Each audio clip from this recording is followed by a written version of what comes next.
আসসালামু আলাইকুম, সবাইকে রমজানুল মোবারক। রোজায় ডায়াবেটিক রোগীদের দীর্ঘ সময় না খেয়ে থাকার কারণে ব্লাড গ্লুকোজটা নিয়ন্ত্রণে রাখা বেশ কঠিন হয়ে পড়ে।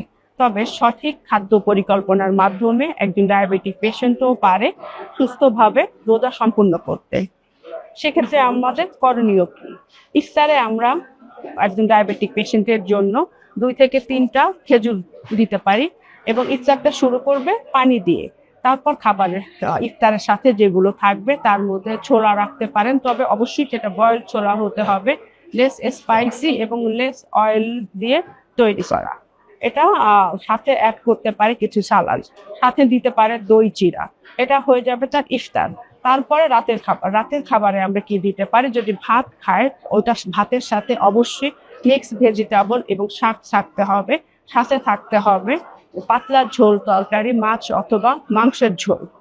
এরপরে আমরা সেহরিতে কি দিই? সেহরিতে আমরা ডায়াবেটিক রোগীদের জন্য রাখতে পারি লাল আটার রুটি এবং লাল চালের ভাত, সাথে থাকতে পারে পাতলা ঝোল সবজি অথবা মাছ মুরগি। তবে একটা ডিম সিদ্ধ আমরা সেহরিতে রাখতে পারি। ডায়াবেটিক পেশেন্টের জন্য সারাদিনে হাইপো হওয়ার একটা টেন্ডেন্সি থেকে যায়। সেই হাইপো টেন্ডেন্সিটা কমানোর জন্য ডায়াবেটিক রোগী সেহরির পর আজানের আগে 2টা খেজুর খেয়ে নিতে পারে। তাহলে সারাদিনের হাইপো হওয়ার টেন্ডেন্সি থেকে সে নিজেকে রক্ষা করতে পারে। ধন্যবাদ সবাইকে।